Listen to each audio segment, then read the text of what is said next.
Over the last 9 years, Harris Westminster has achieved amazing things and has transformed the lives of thousands of students. It has done this thanks to the support that we've received from donors. Thanks to them, we've been able to offer this rich and broad curriculum. We've been able to fill the library with books, and we've been able to provide pastoral care for students who really need it.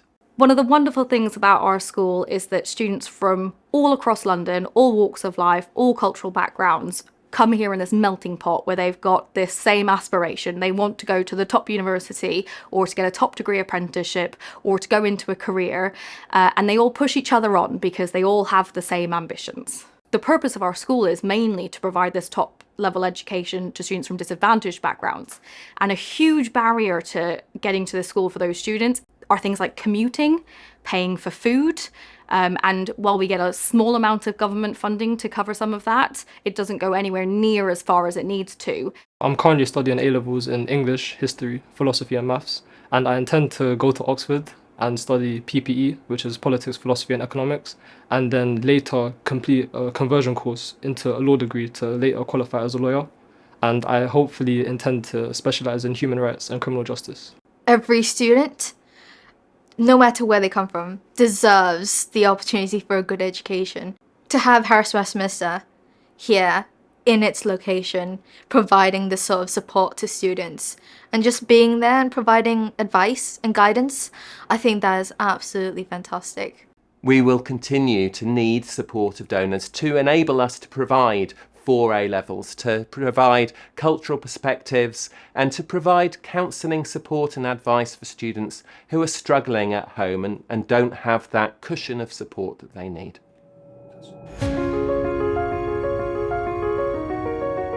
So both schools and society at the minute are in the grips of a mental health crisis.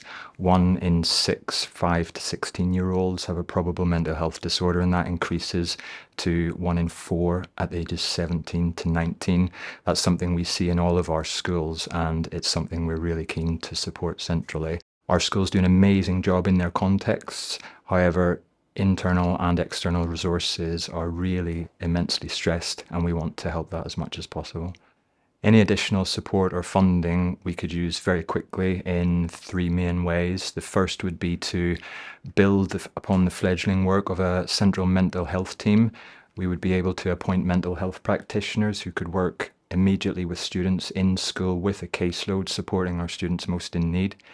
We could also provide workshops for our students and staff, resources for CAM spaces to support students. And the third part of work that we could do would be around training up our staff to become mental health first aiders, trying to remove the stigma around mental health and have mental health on a par with physical health.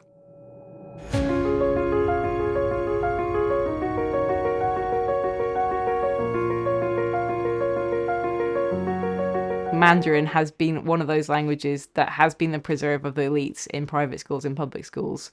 But we are starting to make it take hold in our schools. We get funding from Swire, a big business that has done trade with China for over 200 years. We now have 4 members of staff effectively supporting more than 20 members of staff across all of London, really, and 6,000 students.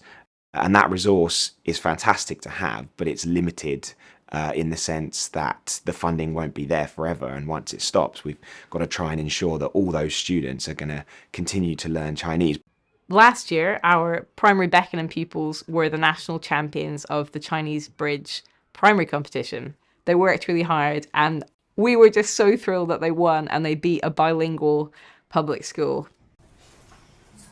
红色，红色，我想 together， 红色。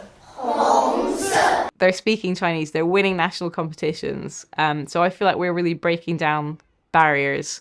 And we're making it just feel like a language is an entitlement for kids. And to really learn a language, you need a specialist teacher. And that's what the funding has given us. My name is Laura Tarantinia Moore. I'm an EAL and SEND consultant for the Harris Federation Family of Schools. In South London, there's a huge number of resettled families and refugees, and they just happen to be around those Harris academies. And so those academies have huge numbers of those kids. You have somewhere around 10 or 15% of some schools that are purely refugee. So in some areas in London, you will have primary schools or even secondary schools where fully 10% of all the kids in the building have come from a traumatized, horrendous background. And a lot of those kids are coming directly into Key Stage 4. So, for instance, there's a young man that I know who's in a school in Peckham who specifically has come from not wanting to be a child soldier in the Sudan. He has run from that. He's never been educated in his life. He's this big, tall 15-year-old, and I'm watching him go 1, 2, 3 on his fingers, and you're thinking, this child is supposed to be getting ready to take his GCSEs, and we're working on basic numeracy. Once the children are on our roll, we have absolute responsibility for their mental health, for their physical health, for their social integration, for their language acquisition, for their education.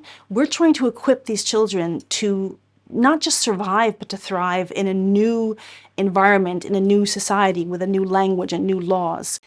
The extra funding would pay for another member of my team so that we could then train enough teachers to be able to give these kids the specialist help that they need. At the moment, there are not enough people that have that kind of specialist knowledge. The biggest part of making sure that they have a successful future after everything they've been through is making sure that they have a good education and that they can navigate the next stage, whatever that is, whether it's going from primary to secondary, whether it's going secondary into a college situation, and into universities. The funding is life-saving. There's just no other way to say it.